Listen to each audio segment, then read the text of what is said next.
very, very warm welcome. Many thanks for joining us on yet another edition of Stop the Accident, a platform where together with you and all stakeholders, we take an holistic look into the issue of safety and how to prevent accident in our country, and by that limiting numbers of deaths and fatalities. I'm Kule Aburishade, and this afternoon we are going to be looking at the issue of safety in places of construction. We've heard of a building collapse, we've heard all sorts of things, we've heard of injuries, why construction is taking place.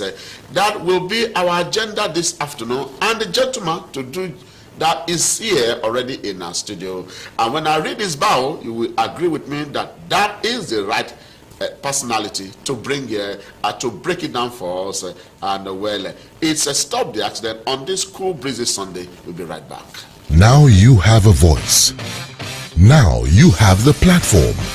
Now let it be our collective responsibility to stop the accidents. Stop the Accidents beams its searchlight every week on the issue of safety and how to prevent accidents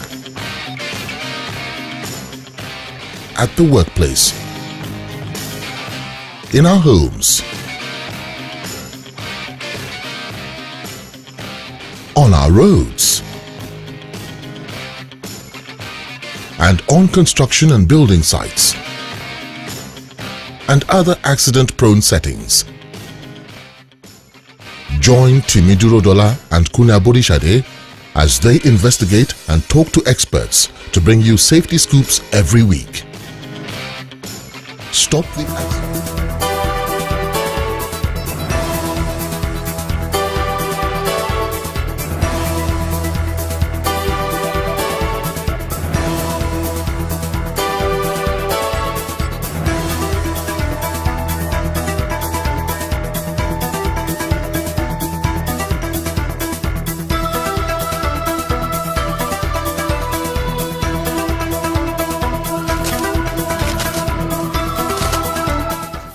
Welcome back. If you're just joining us, it's live, it's direct, it's from NTA Lagos. It's Stop the Accidents. And like I tell you, every week the conversation continues throughout the week. www.stoptheaccident.tv. And for all of you sending us mails, sending us what is happening in your neighborhood, please continue to do that. We want to share our aim and objective to interact and share information so that we can limit the number of accidents in our country and thereby reducing the fatalities and the deaths. And we are looking at a sector that is very, very important this afternoon, the construction sector. And it's a major segment of Nigerian life. To do justice to that, my safety analyst this afternoon is a gentleman of repute in this area, Engineer Kayode Fowode is a current registered mechanical engineer and a chartered health and safety practitioner and a consultant. He's published many articles in most of our newspapers, and in particular is the author of that article averting building collapse in Lagos State, and what with all of the stories we've been hearing, only 3 days ago a building came down in Lagos, and so he is just the gentleman to stop that from happening. An award winner, and of course managing director of Kevron Consulting Limited and the national coordinator of IOSH Nigeria Network Group. Welcome. Thank you. Thank you for finding time to come to our studio. We know how busy you are, and being a consultant all over the world, and the issue of safety in construction sites cannot be overemphasized. That's right. And across the length and breadth of Nigeria, constructions are going on, and men are at risk. So, where do we start from? What are the safety tips? What should be an ideal construction setting? Okay, thank you, viewers, and it's nice to be here, especially when it has to do with safety. Okay. Without safety, we cannot live our life the way we should live. We all want our families, our friends, our loved ones to go to work and return the way they should, the way they left work in the morning. So, well, construction industry, as we know, is one of the major high-risk sector in Nigeria, and globally it's also a major concern. Even in Western countries, construction industry is one of the sector that is given high priority in terms of managing risks within that sector. Be as it may, in Nigeria, going back to your question, it's very important that anybody within this construction industry have a thorough understanding of the risks involved in construction. Okay. It's also very important that we have proactive legislation tailored to the construction industry, which as of today we don't actually have any robust specific health and safety legislation to that. So I think we have to start with the basis. Okay. Let's even have a law specific to that industry. Setting out what should happen how that industry should. That's right. Okay. In Western countries, they've even gone beyond just having a law. They have what we call approved code of practice, which explain, and guidance documents, which explain what the duty holders should do as regards complying with the law. But in Nigeria of today, what we need to do is to let's have a specific health and safety legislation that duty holders can adhere to. We also need to go further than that. Also identify who are the duty holders in the construction site. Who should be responsible. Okay, right from the person who owns the construction to the people he's going to engage, so even the individuals on site. So they all need to have legislative requirement that they need to adhere to. So until we have that, then we can say we've started. All right. So in the absence of that, you just do what you think is right because you are not guided by any law. And so a lot of things can happen, and well, people take a lot of things for granted because they are there, they are not breaking any law because there is no law that mandate them to do certain things on construction site. Yes, we have the Factory Act, which stipulates what those who operate factories in specific industries should adhere to. In manufacturing, the oil and gas, they have their own, regulated by DPR.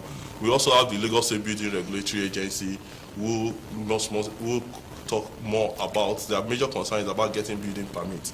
But as professionals, we need to look beyond the building permits. We need to have specific legislation tailored to the construction industry, which I would like to see, to be honest. And we also want to see some of the content that the where should this who should generate this? I mean, where do we start from? Are there some bills already the National Assembly regards this, or there's nothing at all for now? Well, I understand there's an operational safety and health bill, I think 2015 if I'm right, which is going through the National Assembly now. It's being sponsored by one of the senators, I think, from Ekiti State. And also, I think that's very important, but it looks generic to whole industry rather than being specific to the construction. Now, if you the other institution that has a better, that can also influence that, we're also looking at the ISPON, the Institution for Safety Professional of Nigeria.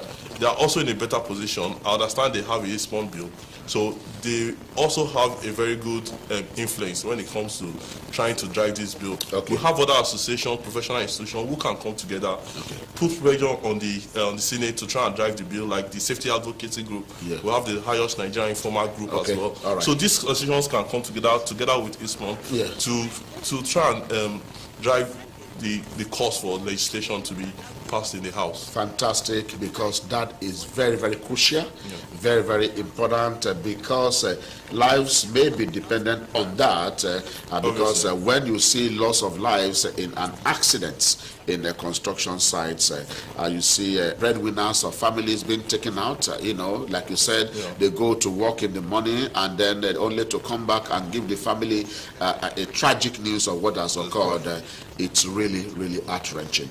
All right, so we are hoping that, these bodies that Engineer Fowode has talked about will continue to accelerate so that we can have laws guiding what happens on our construction sites. All right, but in the absence of that now, in the absence of an enabling law, and then as a professional and all of that, what are the key things that you would like to see on our construction sites? Who should lead there, and what are the things that should be in place that at least are basic, that without them a construction shouldn't even happen there?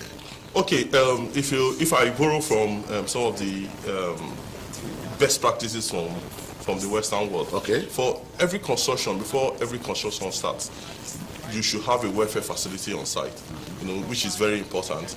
Then we also have to have the client who owns the construction work also needs to give them sufficient time to plan the work for the construction. So we are talking about, which is one of the issues that we face on the construction industry at the moment.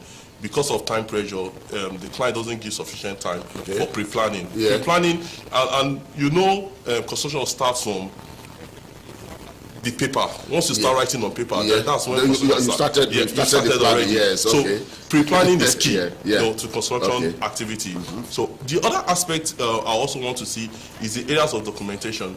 Unfortunately, before we even get to documentation, you also need to have competent contractors, principal contractors. Yes. Now, and that area is key because you see unqualified people undertaking construction endeavors, and that alone is serious danger. It's very serious. Very, very serious.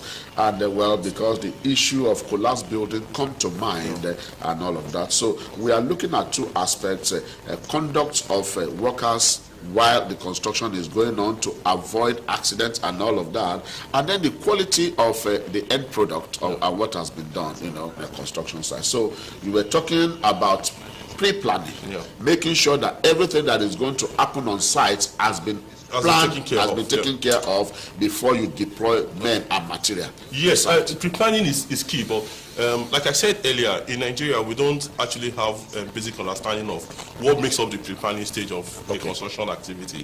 For example, the client owes a duty to whoever is contracted his job to, like the principal contractor that he has appointed, to provide some information which we call, in terms, it can be in form of HSE file, which gives the residual risks about the site the person is going to work before he's even engaged. You also have information such as the survey. If there's any ground information about where the construction activity will take place, he's supposed to provide that. If there's any survey drawings, like if there's any lighting features or underground services or overhead service around the area, those information needs to be provided to the principal contractor.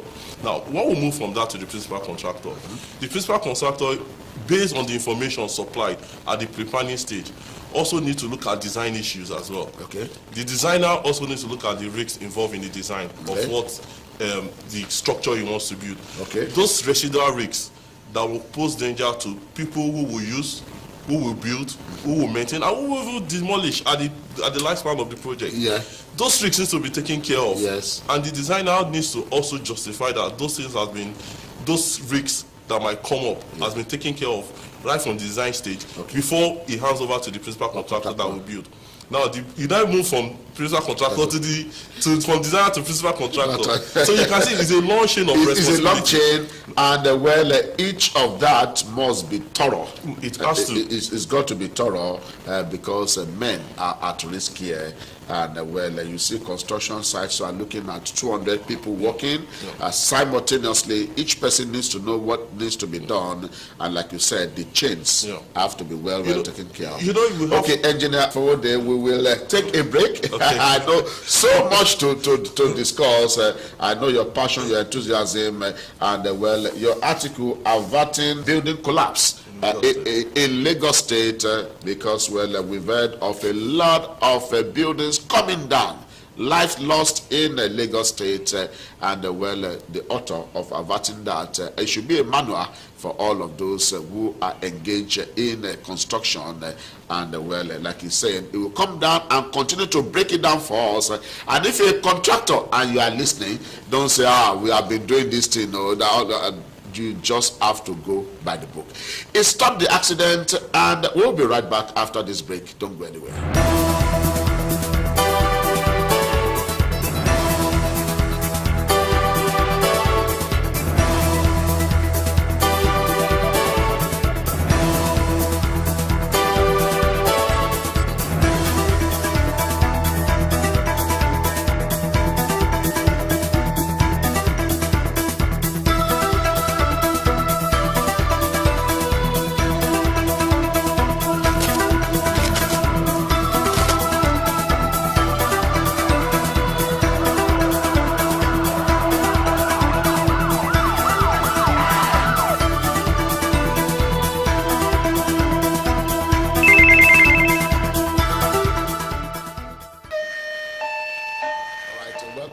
back. It's Stop the Accident. And well, if you just joining us, take a seat and relax.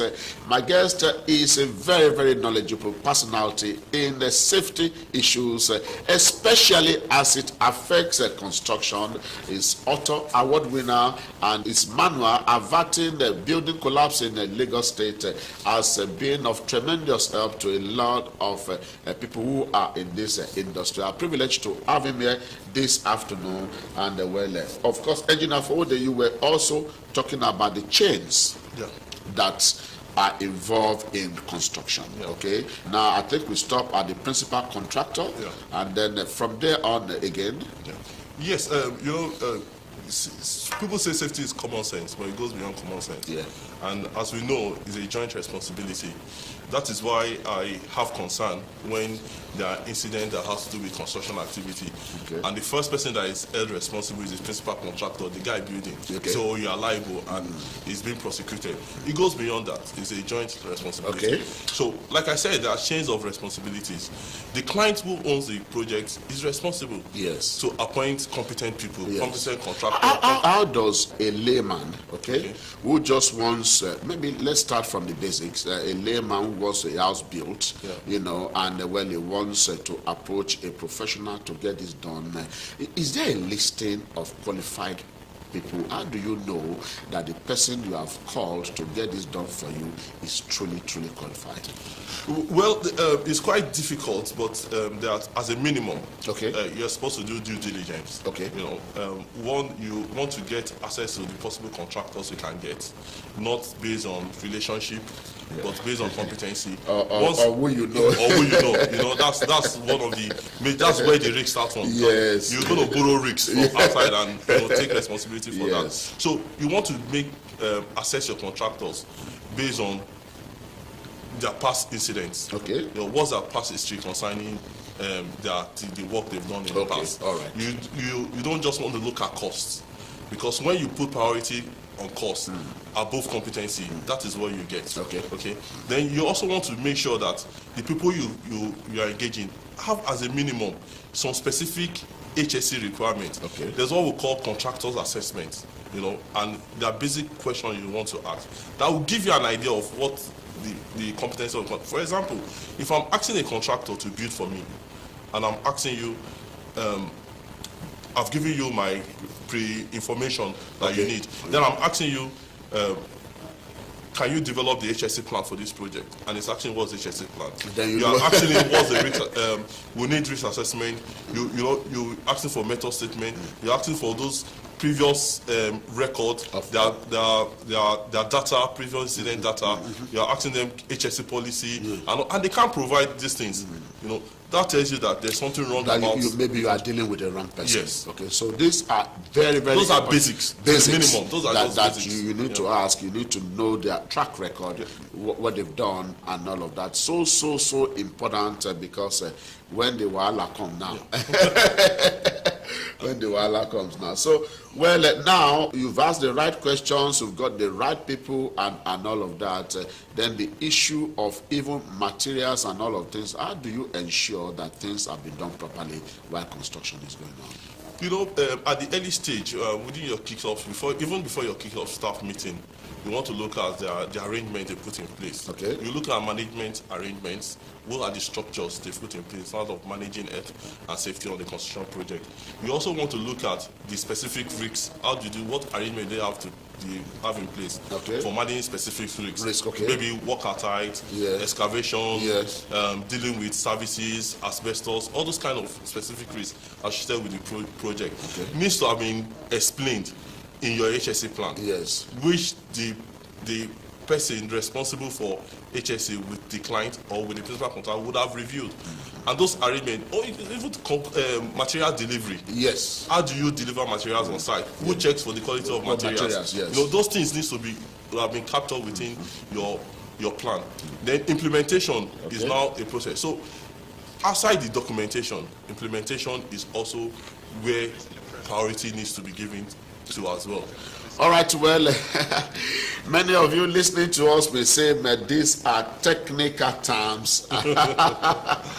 Engineer Fowode, you are talking very technical terms, and the man who just wants to have his building built is not really what are HSC plan and all of that, just because I won't build house and all that. But so vital what he's telling us, and well, I just want to implore you to break it down more, so that you use less of technical terms, so that our viewers can actually understand what you are talking about. Many of them are building, many of them are in construction sites now, looking at us and all of that. Well, let us recap all of the things you have said in a simple layman language. Okay, we expect that the person that owns a building might not understand construction, but he needs to have access to competent advice. Okay, that's the first step. That needs to have access to competent advice. Get the right person. Get the right person. Now, I know the Lagos Safety Commission, they've been going around to monitor activities on some of the construction sites, and they've been advising building owners to try and get consultants. Some of the consultants are registered with them, So as you might, those are examples of what those who owns building or who intend to build can do. They can seek access to competent consultants. That's an example of where to go. Yes. Where can we get this consultant? They might go to Lagos State Commission. They might have access on internet to also check registered consultants. That can. So that's very vital. Yeah, because some don't know where to go. So you can go to the commission. You can go online and see people with track record of what they have done. That's the very first step. That's the very first step. Then once you've done that, then you now want to rely on his advice. The other aspect that is important, because if I want to explain that it's too technical, just follow the advice of that safety consultant. They know what they will need. And most times, most of the builders might not really know how to develop this document. But the consultant might need to sit with them. And explain. And educate. Engineer Fowode, we have not done justice to this very important subject matter. Safety in construction, that's our topic this afternoon. And well, still a lot to discuss.